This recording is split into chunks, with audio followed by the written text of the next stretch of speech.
युरोपमधील सरंजाम चालू व्यवस्थेच्या झालं का सर?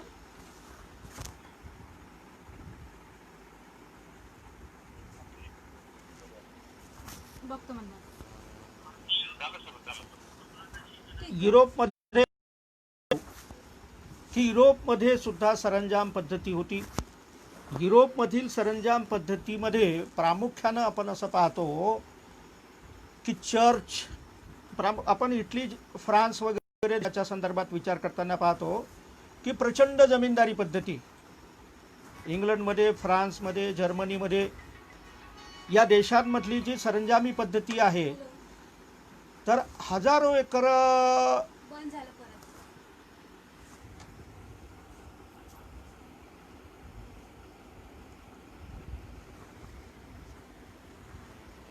स्पीकरवर आहे. हा लाईव्हवर आहे सर.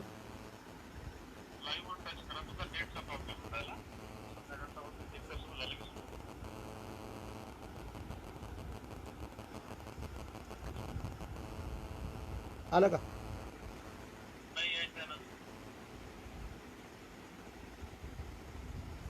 वाघ सरांचा संदेश आहे लाईव्ह आहेत म्हणून. हा हा.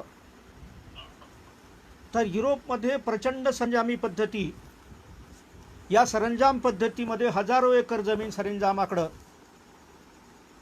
चर्चकडं, जे सरदार आहेत त्यांच्याकडं, आणि या जमिनीमध्ये काम करणारा जो शेतकरी वर्ग आहे, हा शेतकरी वर्ग विशिष्ट प्रमाणामध्ये जमिनीतील उत्पादनातला हिस्सा त्याच्या वाट्याला, आणि बाकी त्याच्या श्रमातून निर्माण होणारी सारी संपत्ती, सारं निर्माण होणारं वरकड हा सरंजाम वर्गाला जाणार, आणि अगदी नेवळ हातातोंडाची गाठ पडावी इतकी जेमतेम परिस्थिती त्या तिथल्या शेतकऱ्यांची, तिथल्या कृषक वर्गाची.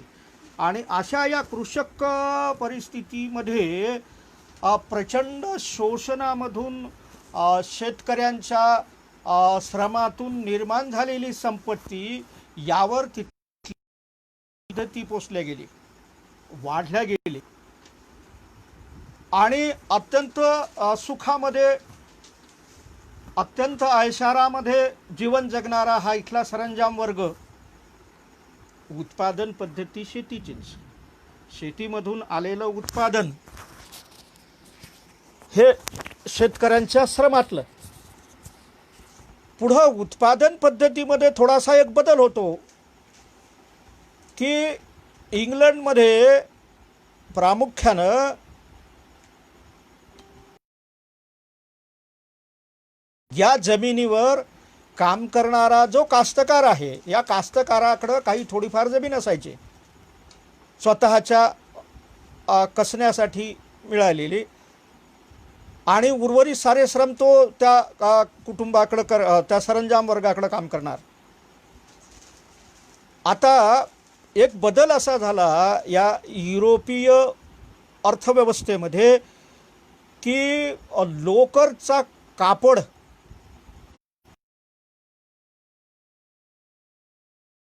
नफा मिळतो, मोठ्या प्रमाणामध्ये उत्पादन मिळू शकते, या दृष्टीनं ती जी अतिरिक्त जमीन असायची, त्या अतिरिक्त जमिनीमध्ये या सरंजाम वर्गांनी मेंढपालन सुरू केलं, आणि मग एका मोठ्या प्रमाणामध्ये जो चराईसाठी कुरणं तयार झालीत, या कुरणातून मेंढपालनाचा व्यवसाय सुरू झाला, आणि यामध्ये आधीचा जो कसणारा शेतकरी वर्ग होता हा मुक्त झाला, हा बेकार झाला, त्याच्या हातातील काम निघून गेलं, उत्पन्नाचं जेमतेम साधन निघून गेलं.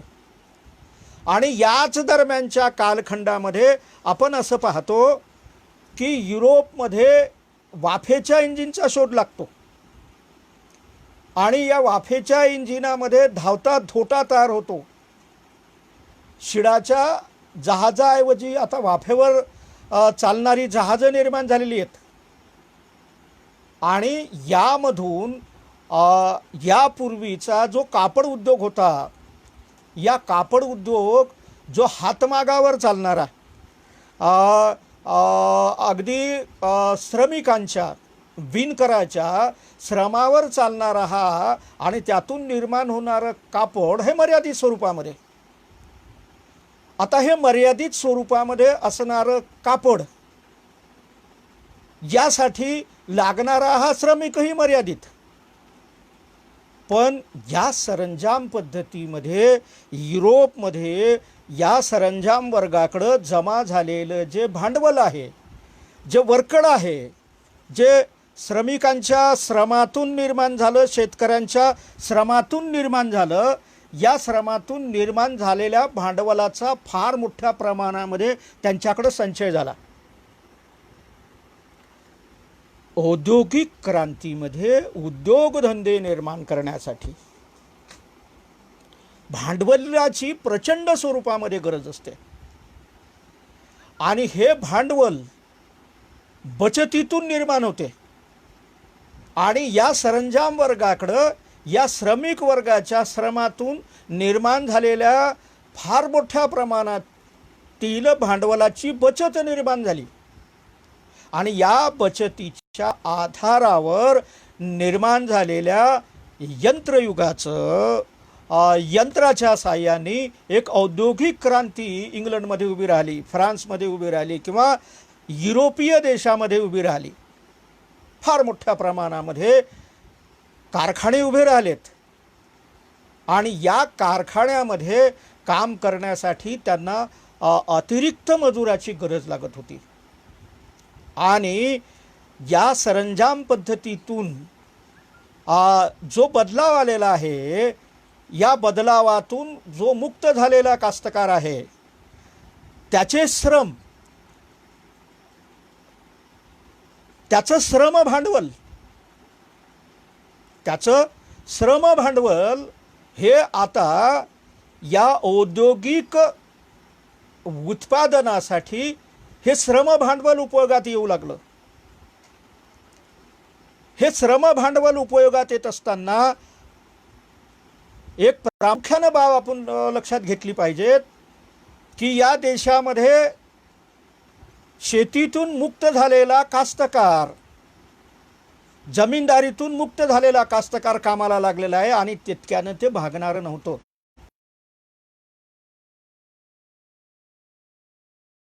क्रांतीला गरज असते आणि ती औद्योगिक क्रांती आजच्यासारखी इतकी प्रगत नव्हती. मग या श्रमासाठी, या श्रमिकांसाठी आफ्रिकेमधून, इतर देशांमधून गुलाम आयात केल्या गेलेत. गुलामांचा व्यापार फार मोठ्या प्रमाणात फोफवला गेला. इतिहासाचे असे दाखले आहेत की आफ्रिकेमधून आणल्या जाणारे गुलाम ज्या पद्धतीनं त्याला बांधून आणत त्याचा छळ केला जाई आणि अक्षरशः ढोराप्रमाणे त्या नावेमध्ये त्यांना कोंबल्या जाई आणि त्यातले बरेच त्यांची घाण आहे, घाण करणारे हातपाय बांधलेले, अतिशय अनारोग्यकारक परिस्थितीमध्ये रेटल्या गेलेले, दाबल्या गेलेले आणि त्यामुळं बरेचसे हे श्रमिक उद्योगाच्या साठी लागणाऱ्या श्रम भांडवलाच्या क्षमतेच्या अभावामुळं अक्षरशः त्यांना समुद्रामध्ये फेकल्या जायचं आणि अगदी 30-40% 25% असे श्रमिक हे. तात्पर्य असं की या भांडवली औद्योगिक क्रांतीच्या प्राथमिक स्वरूपामध्ये युरोपातला कास्तकार आणि आफ्रिकेतला गुलाम हा श्रम भांडवल म्हणून युरोपीय देशामध्ये आलात आणि यांची जी परिस्थिती आहे, यांची जी स्थिती गती आहे ही अतिशय दयनीय की या युरोपमध्ये कारखाने ज्या ठिकाणी होते त्या कारखान्याच्या ठिकाणी अतिशय घाणेरड्या वस्तीमध्ये दाटीवाटीनं राहणारी ही माणसं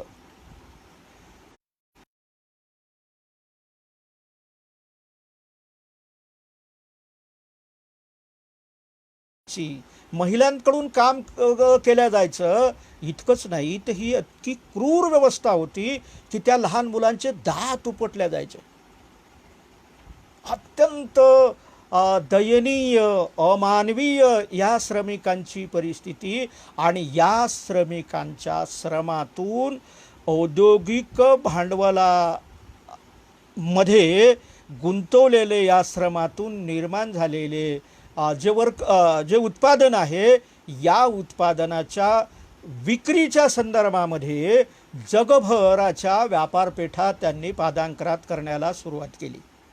यामध्ये एक बदल आपण प्रामुख्यानं लक्षात घेतला पाहिजेत की इंग्लंडमध्ये रॉबर्ट ओवेन नावाचा एक उद्योगपती होता. खऱ्या अर्थानं त्याचे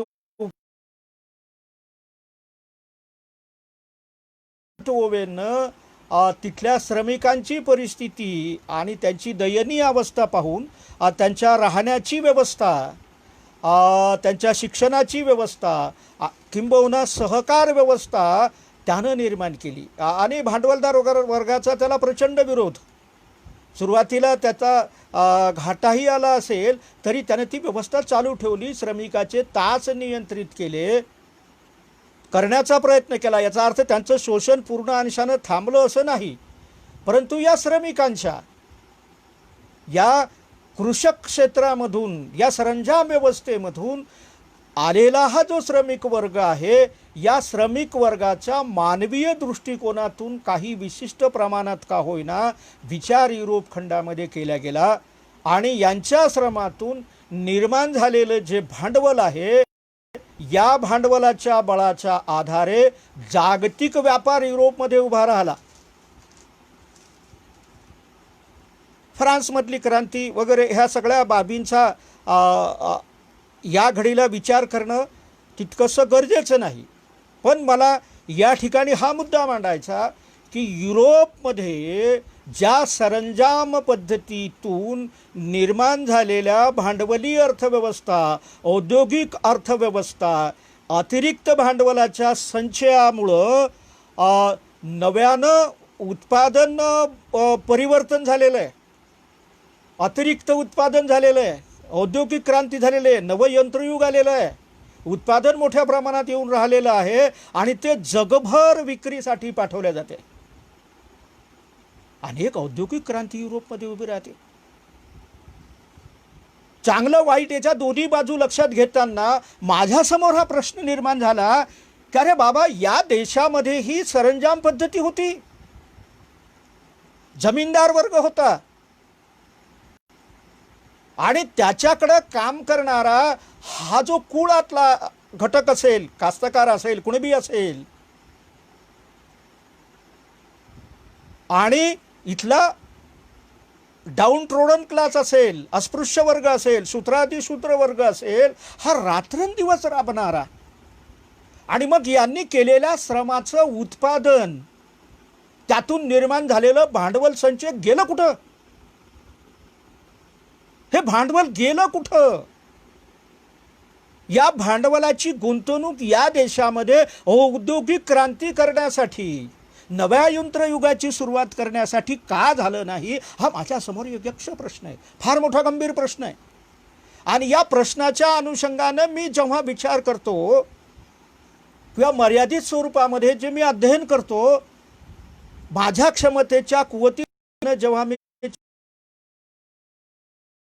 असं लक्षात येते की या देशातल्या सरंजाम पद्धतीतून निर्माण झालेल्या भांडवलाचं संचयन इथल्या कृषक अर्थव्यवस्थेतील उच्चवर्णीयांनी मंदिरामध्ये जमा केलं. मंदिर संस्कृती, एक मंदिर औद्योगिक, एक मंदिर क्रांती तिथं, आर्थिक क्रांती तिथं उभं राहील, त्याला क्रांतीच म्हणता येईल प्रतिगाम्यांसाठी. पण या जमा झालेल्या संचयातून का झाली नाही? कारण इथं अतिरिक्त निर्माण झालेलं जे भांडवल आहे, हे भांडवल इथल्या जात व्यवस्थेने गिळून टाकलं, जाती व्यवस्थेने गिळून टाकलं. आणि याची जाणीव होणार नाही, या दृष्टीनं इथली सांस्कृतिक व्यवस्था, सांस्कृतिक रचना निर्माण केली. धर्म, जाती, रूढी, परंपरा, सण, तिवार आणि त्यासाठी लागणारी जी सगळी व्यवस्थित बंधनं इथं निर्माण झालीत. आणि या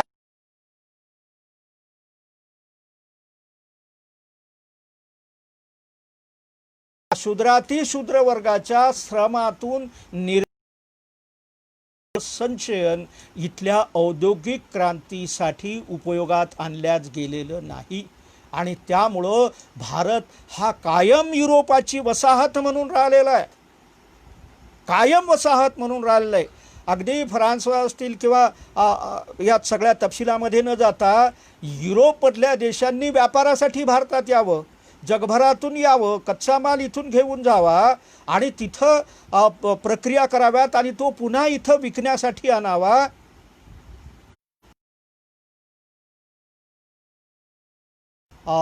उत्पादन पद्धतीमध्ये जसा यंत्रयुगानं बदल केला तसा इथल्या जातीच्या उत्पादनाच्याही मर्यादा आपण लक्षात घेतल्या पाहिजेत.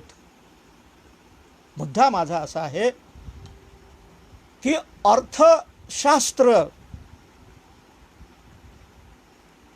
हे कसं शास्त्र आहे की माणसाच्या अनंत गरजा आणि मर्यादित साधनं याचा मेळ घालणे, याचा समन्वय साधणे. आणि हा समन्वय साधण्यासाठी जी निर्माण झालेली जी अर्थव्यवस्था आहे ही भारतातील अर्थव्यवस्था जात वर्णाची अर्थव्यवस्था होती. काय केलं जात वर्ण व्यवस्थेनं, तर संपत्ती ही मानवी श्रमातूनच निर्माण होती. अगदी कार्ल मार्क्सने हे मान्य केलेलं आहे, त्यांनी ते मानलेलं आहे.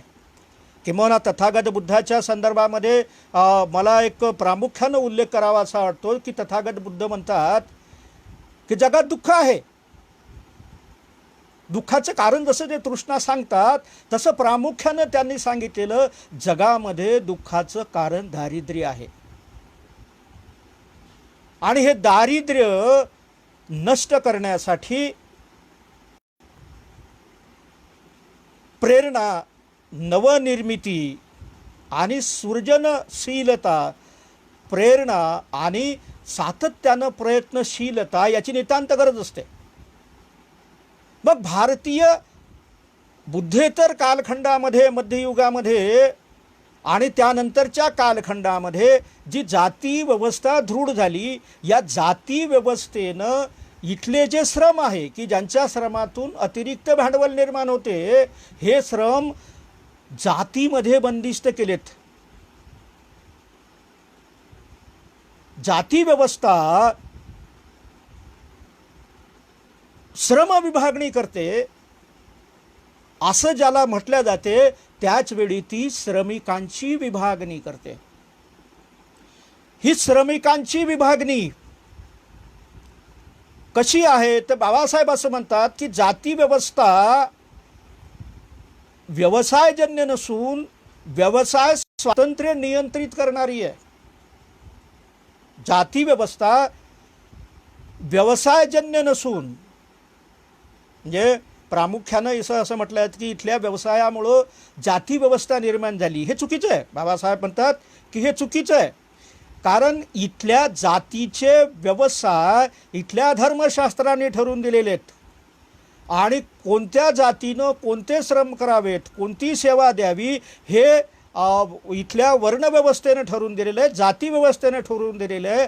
आणि तुम्ही कोणता व्यवसाय करावा हा व्यवसाय इथल्या जाती व्यवस्थेनं नियंत्रित केला आहे. इथल्या वर्णाश्रम धर्माने व्यवसायाची जातवार सूक्ष्म विभागणी केलेली आहे. लक्षात घ्या, श्रमिकाचं भांडवल हे त्याचे श्रम असतात आणि या श्रमातून त्यानं आत्मसात केलेलं जे उत्पादन कौशल्य आहे, त्या उत्पादनाच्या कौशल्याच्या विकासासाठी त्याला स्वातंत्र्याची नितांत गरज असते. आणि हे स्वातंत्र्य, व्यवसाय स्वातंत्र्य इथल्या जाती व्यवस्थेने नाकारले आहे. ब्राह्मणांनी ब्राह्मणांचा पुरोहिताचाच व्यवसाय करावा, क्षत्रियांनी संरक्षणाचं कार्य करावं, शस्त्र हातात घ्यावेत, लढाई युद्ध करावं, आणि वैश्यांनी व्यापार करावा, शूद्र वर्गांनी केवळ सेवा करावी. यामध्ये बदल नाही.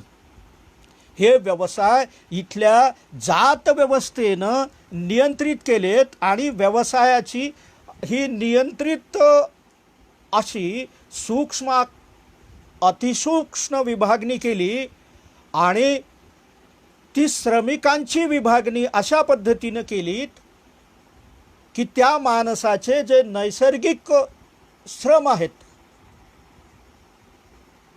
उदाहरणार्थ आपण असं पाहतो की इथल्या वर्णव्यवस्थेनं क्षत्रियांना युद्ध करण्याचं, लढाई करण्याचं स्वातंत्र्य दिलेलं आहे, इतर वर्णांना नाही. बाबासाहेब असं म्हणतात किंवा अनेक इतिहासकारांनी हे मान्य केलेलं आहे की जेव्हा इथं परकीयांनी आक्रमणं केलीत तेव्हा इथला क्षत्रिय वर्ग हरला,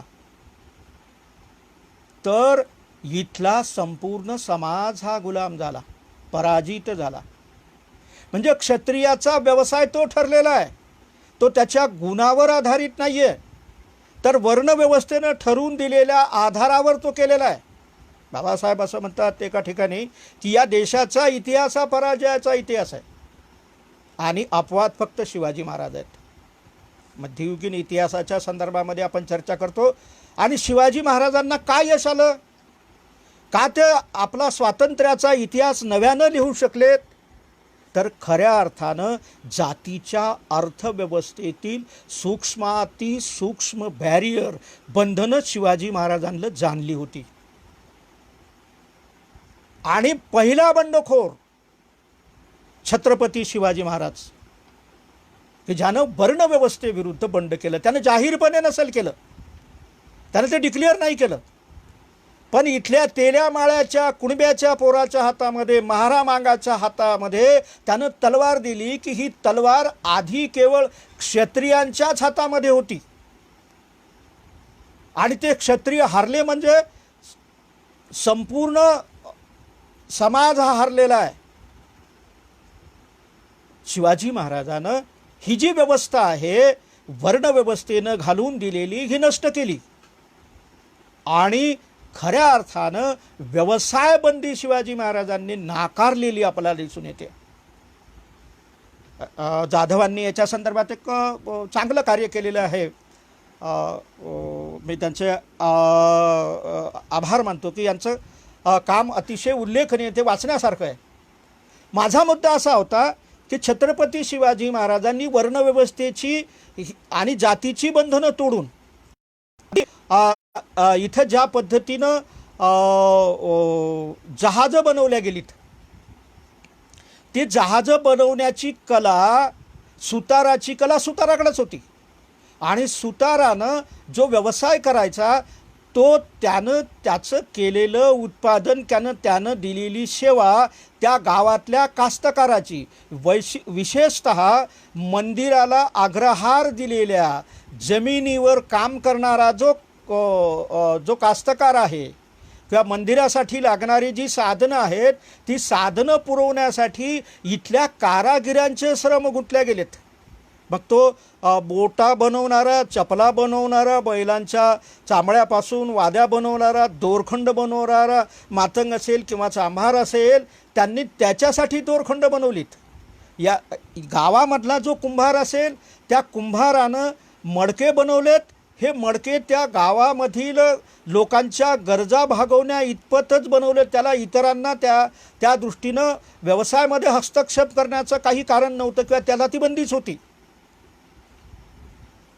या जात व्यवस्थेनं जी उत्पादन कौशल्य आहे, हे उत्पादन कौशल्य विशिष्ट जातीमध्ये बंदिस्त केल्यामुळं हे उत्पादन कौशल्याचा विकास हा होऊच शकला नाही.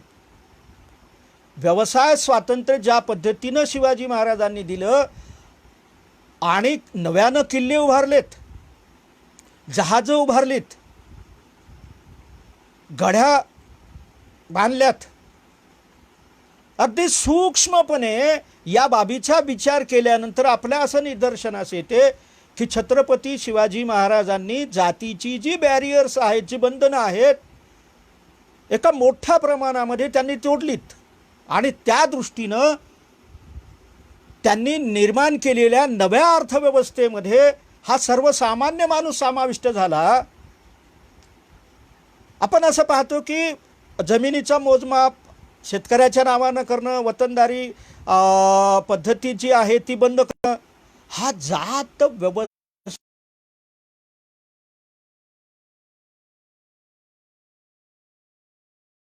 सामाजिक क्रांतिकारकही होते, हे इतिहासाला मान्य करावं लागेल. मुद्दा असा आहे की या जात व्यवस्थेनं निर्माण केलेल्या व्यवसायाच्या बंधनामुळं त्या व्यवसायामध्ये असणारं कौशल्य याचा विकास होऊ शकला नाही. याचं कारण असं की गावापुरतंच, गावाच्या गरजा भागविण्यापुरतंच त्यानं उत्पादन करावं. एक लक्षात घ्या, हे जे कारागीर आहेत, हा जो ह्या अग्रहार पद्धतीमध्ये, या जमीनदार पद्धतीमध्ये त्याला गावाच्या बाहेर जाता येत नव्हतं, गावाबाहेर पडता येत नव्हतं. त्या कुळासोबत, त्या जमिनीसोबत, त्या मंदिरासोबत, किंबहुना त्या तो कायम बांधला जायचा आणि मग त्याच्यासाठी लागणारं उत्पादन तो करायचा. आता एक सामान्य प्रश्न आपण उभा करणार आहात की मोगल काळामध्ये किंवा निजाम या मध्ययुगाच्या तुर्क आक्रमणानंतर जे काही प्रमाणामध्ये आपल्याला व्यापार दिसतो, याचं कारण असं की या व्यापाराच्या वस्तू, या सरंजाम वर्ग जो आहे, जमीनदार वर्ग आहे, जो सरदार वर्ग आहे, त्याच्या सुख चैनी पुरताच तो निर्माण केलेला होता. आणि त्या दृष्टीनं व्यापार करण्या इतपत त्यांनी त्याचा लाभ घेतलेला आहे. परंतु जाती व्यवस्थेतून बंदिस्त झालेल्या उत्पादनाचा, अतिरिक्ततेचा लाभ इथल्या जात व्यवस्थेमध्ये काम करणाऱ्या श्रमिकाला, जातींना तो कधीच मिळालेला नाही आहे. त्यामुळं त्या काळातही व्यापार कसा होता आणि कुठली बंधनं होती हा आपला मुद्दा नसल्यामुळं मी जातीच्या मर्यादेच्या संदर्भामध्ये एक लक्षात आपण पुन्हा स्वतःला केंद्रित करतो की या जात व्यवस्थेमध्ये जातीचं उत्पादन गावापुरतंच निर्माण होऊ लागलं. म्हणजेच गावाच्या गरजा भागविणाऱ्या वस्तूचं आणि सेवांचं उत्पादन होऊ लागलं. हे बघा, वस्तूचं, सेवांचं उत्पादन मोठ्या प्रमाणात झालं असेल तर त्याच्या विक्रीसाठी तुम्हाला बाजारपेठ शोधावी लागते. आणि ही बाजारपेठ शोधत असताना तुम्हाला दळणवळण विकसित करावं लागतं, व्यापार विकसित करावा लागतो, किंबहुना तो व्यापार विकसित होतो आणि चलनवलन वाढते.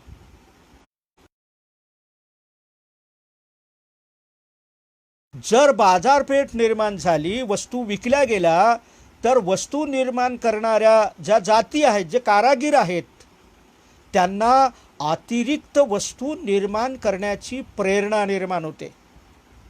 हे बघा, मानसशास्त्रामध्ये प्रेरणा म्हणजे उणिवेची जाणीव. आपल्यामध्ये काय कमतरता आहे याचा आधी शोध घ्यायचा. उदाहरणार्थ, मला माझ्या शरीरामध्ये पाण्याची उणीव कमी झाली की मला तहान लागते आणि मी पाण्याच्या शोधात फिरतो किंवा पाण्याचा शोध घेतो. जर या उत्पादन पद्धतीमध्ये निर्माण केलेलं उत्पादन विक्रीसाठी बाजारपेठामध्ये विकल्या गेलं असतं, गावकुसाबाहेर त्याला व्यापारपेठ मिळाली असती, तर ते जे कारागीर आहेत, या कारागिरांना अतिरिक्त उत्पादन करण्याची प्रेरणा निर्माण झाली असती आणि त्यामुळं अतिरिक्त मूल्य निर्माण होऊन पुन्हा श्रमाची गुंतवणूक करण्याची त्याला नितांत गरज भासत होती. आणि ही श्रमाची गुंतवणूक करत असताना केवळ जातीत गुंतलेल्या श्रमापेक्षा इतर श्रमिकांना, इतर व्यावसायिकांना त्या विशिष्ट श्रमामध्ये रोजगाराच्या संधी मिळाल्या असत्या. म्हणजेच व्यापार, उद्योग आणि अर्थ लागणाऱ्या प्रेरणा जातीच्या बंधनानं गाव कुसाला आवश्यक असणाऱ्या उत्पादनावर बंधनं घातल्यामुळं अतिरिक्त उत्पादन करण्याची प्रेरणाच निर्माण झाली नाही, व्यवसायाचा विकास झाला नाही आणि व्यवसायासाठी लागणारं जे कौशल्य आहे ते कौशल्यही निर्माण झालं नाही.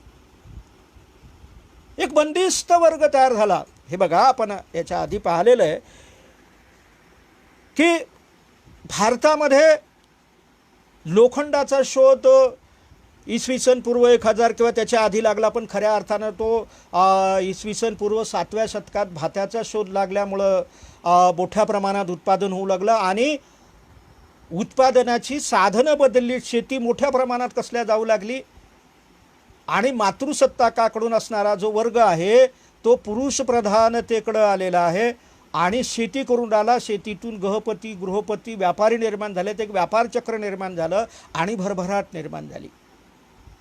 ही वस्तुस्थिती आहे, ही वास्तविकता आहे. हे बघा, जातीमध्ये श्रम बंदिस्त झाल्यामुळं अतिरिक्त श्रम करून कौशल्यपूर्ण अतिरिक्त मध्ये निर्माण झाली नाही. त्यामुळं अतिरिक्त श्रमाची गुंतवणूक झाली नाही. त्यामुळं गावापुरतंच उत्पादन करायचं, मर्यादित उत्पादन करायचं आणि मग इतर वेळी काय करायचं. तर या व्यवस्थेमध्ये एक अर्ध बेकारी निर्माण झाली. प्रचंड बेकारी निर्माण झाली. आणि असणारे हे जे श्रम आहेत, मानवी श्रम आहेत, हे मानवी श्रम हे भक्ती मार्गामध्ये देव व्यवस्थेनं, वर्ण व्यवस्थेनं, रूढी परंपरांनी एक फार सुंदर त्यांच्यासाठी असणारी एक पद्धती निर्माण केली. ती इथले सण, रूढी परंपरा ह्या त्यांच्या जातीच्या अर्थ नियोजनाच्या संदर्भामध्ये परफेक्ट होत्या. हे बघा, एक लक्षात घ्या की आजही या देशात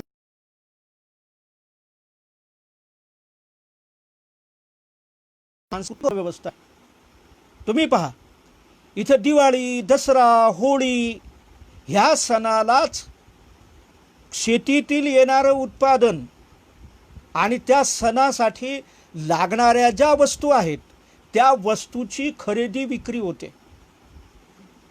आणि हे सण तिवार संपल्यानंतर बाजार यंत्रणेतील जी भरभराट आहे ही भरभराट संपून जाते. आणि या सण, दिवाळी असेल, दसरा असेल, होळी असेल, या सणालाच भारताची आज अर्थव्यवस्था गजबजून जाते. आणि याचाच अभ्यास करून चीनसारख्या देशांनी त्यांच्यामधून आपल्या संस्कृतीसाठी लागणारी जी उत्पादनं आहेत ती निर्माण केलीत. म्हणजे अगदी दिवाळीला लागणारी पंती असेल किंवा गणपती बसवताना गणपती असेल, हे त्यांनी त्यांच्यासाठी निर्माण केलं नाही, तर तुमच्या गरजा लक्षात घेऊन त्यांनी निर्माण केलेत आणि तुमच्या बाजार व्यवस्थेमध्ये त्यांनी विक्रीसाठी आणलेले आहेत. इथल्या जाती अर्थव्यवस्थेचा खऱ्या अर्थानं अभ्यास करून त्यांनी त्यांची अर्थव्यवस्था भरभराटीला आणण्याचा प्रयत्न केला. मुद्दा असा आहे की इथल्या निर्माण केलेल्या धर्मांच्या रूढी परंपरा, संस्कृती, संस्कार आणि सण तिवार ह्या जातीच्या उत्पादनाच्या संदर्भातच ते मर्यादित राहिलेले आहेत. उदाहरणार्थ दिवाळीच्या सणाला किंवा करीला लागणारी जी मडकी आहेत हे कुंभार तेवढ्यापुरती निर्माण करणार, तितकंच करणार. अतिरिक्त उत्पादन करून त्याचा व्यापार करावा. चीनमध्ये जसं चिनी मातीच्या व्यवसायाची भांडे मध्ययुगातली युरोपमध्ये सापडतात, तशी मध्ययुगातील भारताच्या ह्या माती उद्योगातून निर्माण झालेले जे उत्पादन आहे तिकडे जाताना दिसत नाहीत. कारण जाती व्यवस्थेनं, वर्ण व्यवस्थेनं व्यापार निषिद्ध मानला, समुद्र प्रवास निषिद्ध मानला. मुद्दा असा आहे की जात व्यवस्था इथल्या वर्ण आणि जातीनं इथलं आर्थिक गतिचक्र मारलेलं आहे. हे बघा, अर्थशास्त्रामध्ये माणसाचा उपभोग आणि त्याची उपभोग क्षमता, त्यांच्या गरजा वाढल्याशिवाय तो वस्तू खरेदी करत नाहीत. ती खरेदी होत नाही म्हणून त्यासाठी लागणारं जे उत्पादन होत नाही, आणि हे उत्पादन होत नाही तर व्यापार चक्राला गती येत नाही. मुद्दा आपला असा आहे की व्यापार चक्रासाठी आर्थिक गतीनं व्यवसायाच्या मर्यादा घातल्यामुळं गरजेपुरचं उत्पादन झालेलं आहे, आणि हे उत्पादन गावापुरतं आणि त्या विशिष्ट क्षेत्रापुरतंच विकल्या गेलेलं आहे. अतिरिक्त निर्मितीच्या प्रेरणा त्याच्याकडे राहिलेल्या नाहीत, म्हणून अतिरिक्त उत्पादन नाही. आता हे अतिरिक्त उत्पादन नाही, स्वयंपूर्ण ग्रामरचनेच्या संदर्भामध्ये गुणगान केले जातात. हे स्वयंपूर्ण ग्रामरचना अर्थव्यवस्थेचं एक डबकं आहे. त्यानं कधीच अर्थव्यवस्था विकसित होऊ दिलेली नाही. हे बघा, जातीमध्ये गुंतलेल्या श्रमातून आणि श्रम कौशल्यातून निर्माण होणारं अतिरिक्त भांडवल तयारच होत नाही. म्हणजे जो निर्माण करणारा कारागीर आहे त्याच्या हातामध्ये पैसा नाही आहे. बलुते पद्धतीमध्ये आपण पाहतो की शेतकऱ्याकडून विशिष्ट कराराच्या स्वरूप तो धान्य घेणार आणि त्याला लागणारी सुतार सेवा पुरवणार, चांभार मोठंचे नाडे किंवा दोरखंड पोचवणार, महार त्याला सेवा देणार, मग त्याला सेवा पुरवणार. मुद्दा आपला असा आहे की या संदर्भामध्ये त्याच्या हातामध्ये लागणारा जो नगद पैसा आहे तो कधीच खेळला नाही. हा जो श्रमिक वर्ग आहे, शूद्रातिशूद्र वर्ग, जो अस्पृश्य वर्ग आहे, ह्या अस्पृश्य वर्गाला त्याच्या श्रमाचा मोबदला कुठलाच नाही आहे. एक विशिष्ट अशी वतन म्हणून मिळालेली जमीन आणि गावभर मागणाऱ्या भाकरी किंवा गुराढोरांचं मेलेलं मांस खाणे, यामुळं या समाजाचाच तोटा झाला असं नाही आहे. तेलाच्या निर्मिती केल्यानंतर, उत्पादन केल्यानंतर त्याचं उत्पादन गावापुरतंच आहे किंवा विशिष्ट त्या परगण्यापुरतंच मर्यादित आहे. तेलाचा व्यापार करणारा हा वर्ग आपल्याला या कालखंडामध्ये दिसत नाही. असं पाहतो की या देशामध्ये कालपर्यंत तेल निर्माण करून गावाला तेल पुरवणाऱ्या तेली समाजाचे कुठंही तेलाचे उद्योग, तेलाचे कारखाने दिसत नाहीत. याचं कारण असं की माणूस ज्या संस्कृतीमध्ये, ज्या संस्कारामध्ये, ज्या कुटुंबामध्ये जगतो, त्या संस्कृतीचे परिणाम त्या माणसाचे, त्या समूहाच्या मनाची जडणघडण करत असतात. आणि ही मनाची जडणघडण त्याच्या नेणिवेमध्ये, व्यक्तिगत नेणिवेमध्ये आणि सामूहिक नेणिवेमध्ये सामावलेली असते. म्हणून भारतामध्ये व्यापाराचा विकास त्याही वेळा झाला नाही. आजही आम्ही स्वयंपूर्ण व्हावं ह्या प्रेरणा आमच्यामध्ये नाही आहेत. याचं कारण जातीच्या संस्कृतीनं केलेल्या संस्कारातून अतिरिक्त उत्पादन करावं, नव्या व्यवस्था निर्माण कराव्यात, नवं उत्पादन करावं, नवं कौशल्य शिकावं, याची आजही फार मोठ्या प्रमाणामध्ये ती बंधनं आहेत, मानसिक बंधनं आहेत.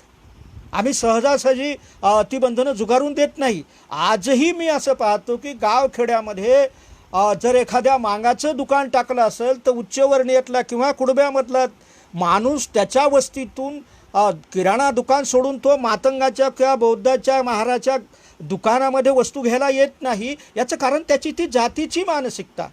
बांधवांनो, जात व्यवसायातून बंदिस्त झालेल्या अर्थव्यवस्थेनं या माणसांची उपभोग क्षमता मारल्या गेली.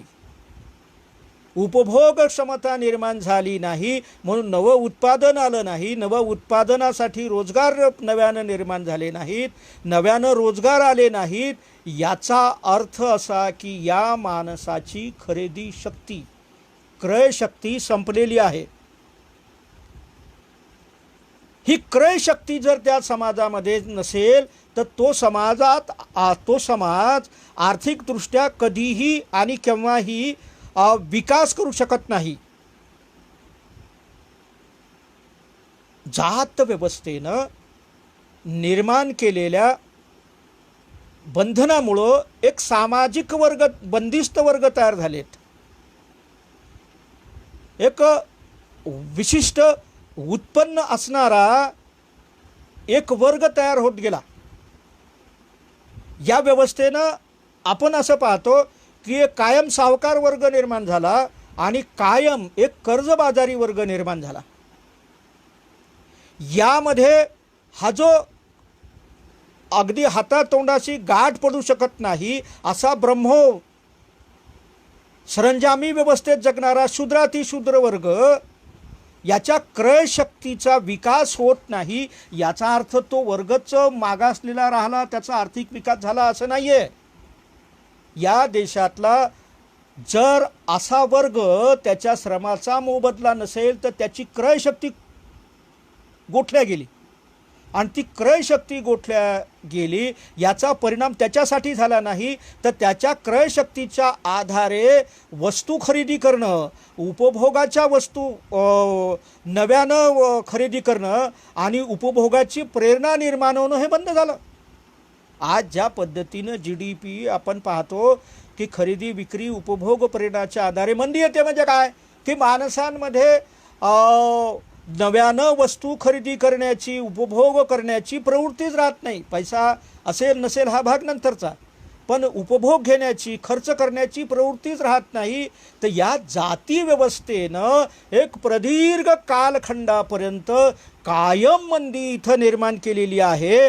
आपल्याला हा एक सबल अर्थव्यवस्थेतील दारिद्र्याचा, गुलामीचा भाग आपल्याला इथं प्रामुख्यानं दिसून येतो. या अर्थव्यवस्थेमध्ये, जातीच्या अर्थव्यवस्थेमध्ये आपल्याला हे सातत्याने दिसून येत आलेलं आहे. आता जर मी करत असणाऱ्या व्यवसायामधून निर्माण होणारं उत्पादन केवळ गरजेपुरतं असेल,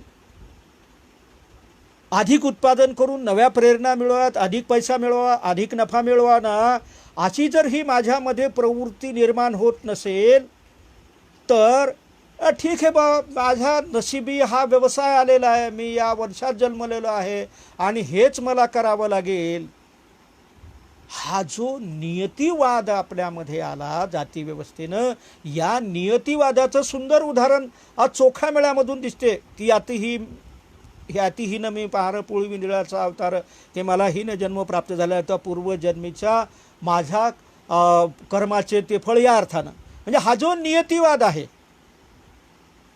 नशिबावर अवलंबून राहण्याची किंवा ईश्वरी कृपा म्हणून माणसाला स्वतःच्या क्षमता आणि कुवत वाढविण्याची मानसिकता, प्रवृत्ती इथं आपल्याला दिसूनच येत नाही, दिसूनच आलेली नाही. कारण इथल्या जातीव्यवस्थेच्या अर्थव्यवस्थेनं एक नियतिवाद निर्माण केलेला आहे आणि त्या नियतिवादामुळं माणूस हा आत्मदीप भव, मी माणूस आहो आणि मी काहीही करू शकतो, ही करण्याची क्षमता माझ्यामध्ये आहे.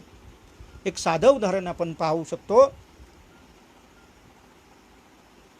ब्रिटिशांच्या सैन्याचं, मोगलांच्या सैन्याचं जे बळ आहे हे प्रामुख्यानं त्यांच्या आधुनिक शस्त्रामध्ये आहे, हे इतिहासाला मान्य करावं लागते. आम्ही असं पाहतो की अकबराचा स्वतःचा वर्कशॉप होता, कारखाना होता बंदुकीचा. अगदी शिवाजी महाराजांनी आणि त्यावेळच्या राजकीय सत्ताधाऱ्यांनी तोफा मागवल्यात, फ्रान्समधून, इंग्लंडमधून, युरोपमधून तोफा मागवल्यात. तोफा बनवणं काही फार मोठी गोष्ट नाही आहे की त्याच्यासाठी लागणारा जो धातू आहे, हा धातू, मिश्र धातू, त्याची प्रक्रिया इथं सहज निर्माण होऊ शकत होती, पण लोहाराचा व्यवसाय, धातूचा व्यवसाय लोहारानंच करावा. त्यामुळं तोफा निर्माण करण्यासाठी लागणारं कौशल्य भारतीय समाजामध्ये निर्माण झालं नाही. आणि ह्या तोफा आपल्याला भारतीय राज्यकर्त्यांना ह्या बाहेरून मागवाव्या लागल्यात. आणि अक्षरशः या तोफाच्या बळावर फार मोठ्या उलथापालथी झालेल्या आहेत. यामध्ये प्रामुख्यानं शिवाजी महाराज, पुन्हा मला एक उदाहरण लक्षात घ्यावं लागेल की शिवाजी महाराजांनी इथं तोफा गडावर निर्माण केल्यात.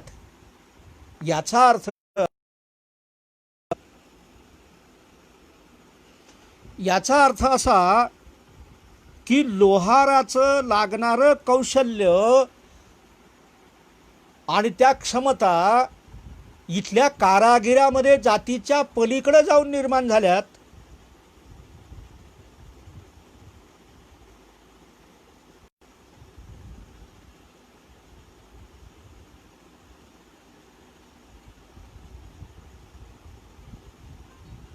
ह्या प्रेरणा जातीच्या बाहेर उत्पादन करण्याच्या प्रवृत्ती आणि क्षमता आणि प्रेरणा निर्माण केल्यामुळे झालेल्या आहेत.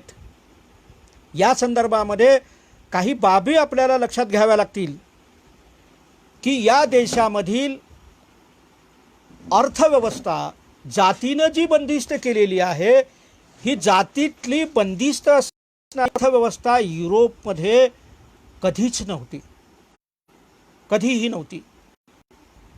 त्यामुळं युरोपमध्ये औद्योगिक क्रांती, वैज्ञानिक शोध फार मोठ्या प्रमाणात लागलेत आणि त्यांनी त्यांचा आर्थिक विकास करण्यासाठी लागणारी साधनं, भांडवलाची निर्मिती केलीत आणि एक सातत्यानं विकास त्यांनी आपला करून घेतला. या संदर्भामध्ये भारतामध्ये जाती व्यवस्थेनं श्रमकौशल्य बंदिस्त केल्यामुळं सातत्यानं आर्थिक गुलामी आपण कायम राहिली, दारिद्र्य इथं कायम राहिलं, इथं गुलामीची मानसिकता कायम राहिली आणि भारताच्या अधोगतीला फार मोठा आर्थिक विकास आला. यामुळं फार मोठा खोळंबा निर्माण झाला, खीळ बसली.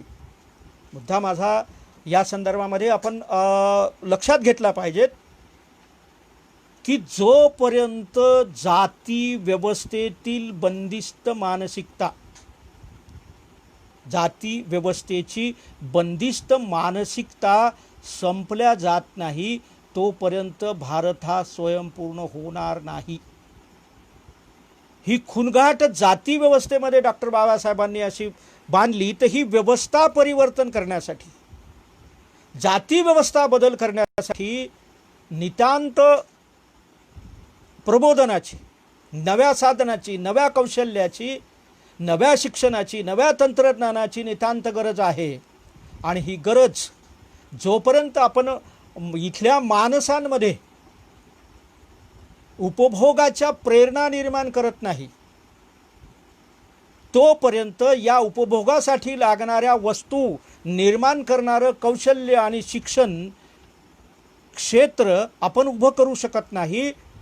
आणि आजपर्यंत या जाती व्यवस्थेनं इथलं शिक्षणाचं कौशल्य, भांडवल आणि एकूणच अर्थव्यवस्था कुंठित ठेवल्यामुळं औद्योगिक क्रांती भारतामध्ये होऊ शकलेली नाही, यंत्रयुग भारतामध्ये येऊ शकलेलं नाही. आणि या यंत्रयुगाच्या अभावामुळं सातत्यानं आपण गुलाम राहिलोत, परावलंबी राहिलोत. आजही आपल्या सोबतच स्वतंत्र झालेला चीन 49मध्ये 47मध्ये आपण स्वतंत्र झालोत, झपाट्यानं प्रगती करतो. साम्यवादी क्रांतीला काही काळ मावला दिला जाईल किंवा 1978मध्ये डॉक्टर डेंग झियाओपिंगनं जो आधार समाजवाद उभा केला, ट्रेड सोशलिझम उभा केला, एकपक्षीय बाजार नियंत्रणाची अर्थव्यवस्था आणि परकीय भांडवलाला मुक्तपणे गुंतवणूक आणि जगभराच्या आवश्यकता लक्षात घेऊन लागणारं कौशल्य आणि प्रशिक्षण त्यांनी ज्या पद्धतीनं त्यांच्या SEZमध्ये निर्माण केलं, अर्थात SEZमध्ये निर्माण केल्या जाणारं शोषण, त्या अर्थव्यवस्थेतील कामगारांचं होणारं शोषण, मी याचं समर्थन करणार नाही. पण मी यासाठी हे उदाहरण घेतो की चायना हा झपाट्यानं आर्थिक प्रगती करू शकला, याचं कारण तिथं जाती व्यवस्था नव्हती. अगदी एखादा साधारण कारागीर असेल, जर तो बुद्धिमान असेल आणि नवनिर्मिती करण्याची प्रेरणा त्याच्यामध्ये असेल, तर त्या कारागिरीला स्वतंत्ररित्या त्या वस्तू निर्माण करण्यासाठी, ते कौशल्यपूर्ण उत्पादन करण्यासाठी चीनमध्ये मुभा दिल्या जाते. अशी ही मुभा इथल्या उत्पादनाच्या संदर्भामध्ये कधीही नव्हती. आणि याचा परिणाम असा झाला की जातीच्या अर्थव्यवस्थेनं, जाती व्यवस्थेनं अर्थव्यवस्था गोठवून टाकली, गुंतवून टाकली. आजही तिला गती द्यायची असेल तर दऱ्याखोऱ्यात राहणारा जो आदिवासी आहे, गाव कुसाबाहेर असणारा, आजही गावखेड्यात असणारा जो वंचित समाज आहे किंवा अल्पभूधारक शेतकरी आहे, त्याला त्याच्या जातीच्या पलीकडं जाऊन, एक साधं उदाहरण आपण पाहतो, कालपर्यंत गाव कुसाच्या बाहेर चांबडं कमावणारा आज त्याची स्थिती, त्याची गती काय आहे? आणि अगदी चांबडं कमावून वुडलँडसारखा चांबड्याचा जोना बनवणारा कारखानदार हा चांभार झाला नाही. जगभरामध्ये चांबड्याच्या वस्तूला प्रचंड मागणी आहे. फार मोठ्या म्हणजे जगामध्ये 2 नंबरचे गुरंढोरं भारतामध्ये आहेत. त्याच्या मांसाच्या विक्रीचा आपण तो विचार तो करू नाही, तो भाग आपण सोडून देऊ. पण याचं चांबडं, ते चांबडं गेलं कुठं? त्याचे उद्योग गेले कुठं? जर चांभाराच्या व्यवसायाला, उद्योगाला सन्मानाचा दर्जा असता, त्याच्या श्रमाला प्रतिष्ठा असती, तर त्या प्रतिष्ठेतून त्या माणसानं निश्चितच प्रगती केली असती. त्याचं कौशल्य आत्मसात करण्याचं त्याला प्रशिक्षण दिलं असतं, त्याला भांडवल जर दिलं असतं, तर आजचा जो अस्पृश्य गणल्या गेलेला चांभार समाज आहे त्याच्या परिस्थितीमध्ये वेगळाच बदल झाला असता. किंबहुना फार मोठ्या इंडस्ट्री इथं उभ्या राहिल्या असत्या. इथं आज इंडस्ट्री उभ्या राहिलेल्या आहेत ह्या मल्टीनॅशनल कंपन्यांच्या. जातीत बंदिस्त झालेला हा जो घटक आहे, या घटकामध्ये आजही भारताला लागणाऱ्या खाण्याच्या तेलाचं उत्पादन आपण बाहेर देशातून बोलावतो, इथं ते निर्माण होत नाही. हे कारखाने जर गाव पातळीवर निर्माण करून त्याच्या विक्रीची व्यवस्था आणि त्याची व्यापाराची मानसिकता जर या जाती व्यवस्थेनं बदलवली असती किंवा ती परिस्थिती निर्माण झाली असती, तर तेली समाजाचं दारिद्र्य जरी म्हणता येणार नाही तरी त्याची विपन्न अवस्था आपल्याला ही दिसली नसती. कुणब्याच्या संदर्भामध्ये तीच अवस्था आहे. इथल्या लोहाराच्या संदर्भामध्ये तीच अवस्था आहे. या सगळ्या 12 बलुतेदाराचा उल्लेख अतिशय राजकीय स्वरूपामध्ये वेगळ्या गेनिंगच्या दृष्टीनं केल्या जात असला तरी 12 बलुतेदाराची व्यवस्था, उत्पादन व्यवस्था जवळपास मोडीकडीस आलेली आहे. पण या उत्पादनातला जो जात वाईज कौशल्य, श्रम आणि त्या संस्कृतीमध्ये मुरलेल्या माणसाच्या मानसिक गुलामीतून त्याला बाहेर काढण्यासाठी लागणारी मनोवृत्ती, शिक्षण व्यवस्था आपण नव्यानं निर्माण करू शकलो नाही. म्हणूनच स्वयंपूर्ण, स्वयंभू असा भारत आपण निर्माण करू शकलो नाहीत. आजही ती मानसिकता आहे. असं म्हणतात आज जात कुठं आहे? जात नसेल, पण ती जातीची मानसिकता आपल्या सामूहिक निर्णयामध्ये कायम आहे. अगदी हा जो वंचित समाज आहे, SC ST OBC जो वर्ग आहे, या वर्गाच्या आरक्षणाच्या संदर्भात सातत्यानं टीका होते. अरे पण हजारो वर्ष उत्पादन प्रक्रियेमध्ये भारताच्या बाजार यंत्रणेमध्ये बाजार व्यवस्थेमध्ये त्याच्या क्रयशक्तीचा निर्मितीचा कधीच विचार केला गेला नाही. त्यामधून त्याचं आलेलं दारिद्र्य, जातीमध्ये गुंतलेली त्याची मानसिकता जर तो विकसित होत असेल आणि नव्यानं येणाऱ्या उत्पादनामध्ये सेवामध्ये तो गुंतवत असेल आणि त्याच्या सेवेतून निर्माण होणारं भांडवल तो काही अमेरिकेत पाठवणारच नाही ना, ते इथल्याच अर्थव्यवस्थेमध्ये ते गुंतवल्या जाते. त्यामुळं संपूर्ण अर्थव्यवस्थेला गती येते. याचं शहाणपण आजही या जातीच्या मानसिकतेमुळं वर्तमानामध्ये आजच्या घडीला आपल्याला दिसत नाही. बांधवांनो, अर्थशास्त्राचा विचार आज वित्त भांडवलशाहीच्या स्वरूपापर्यंत आलेला आहे.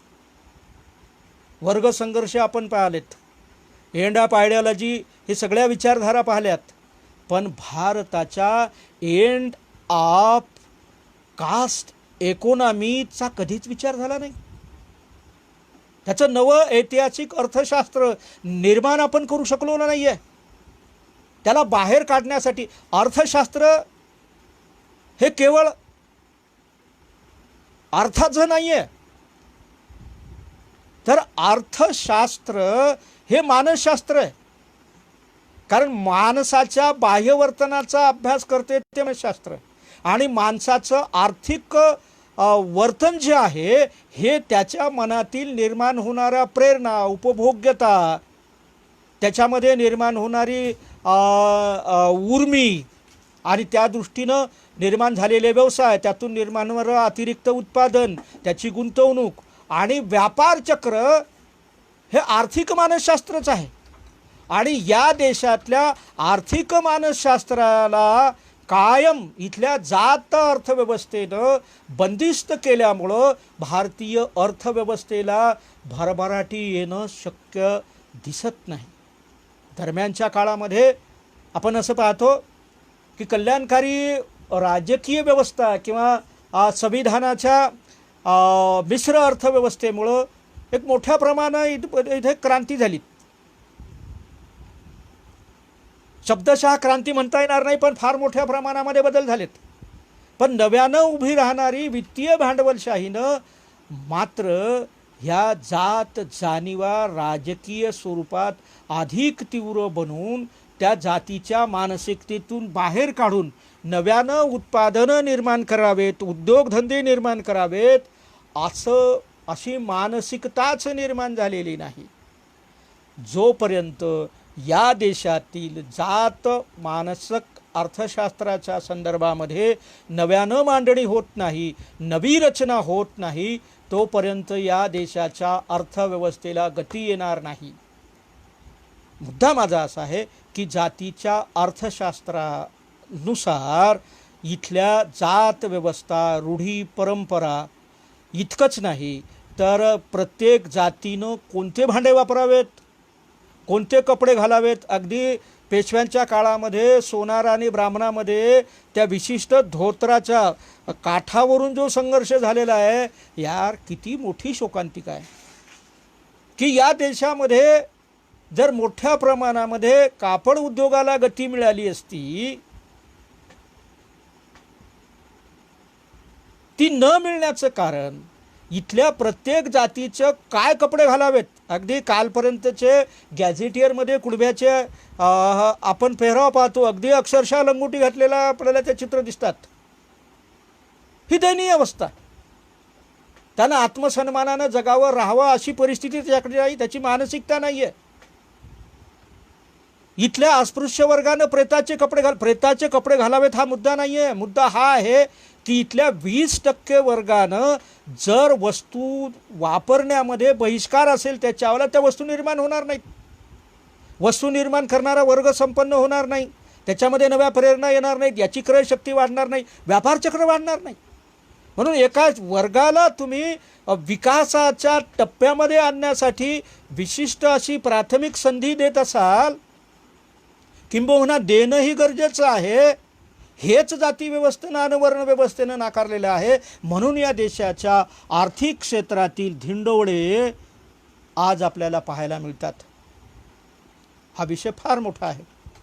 या विषयाच्या अनुषंगानं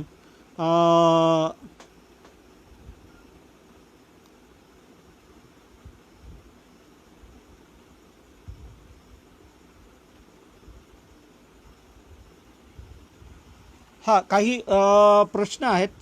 ते सगळेच बोलण्याच्या ओघामध्ये मी त्याचे उत्तरं देईन.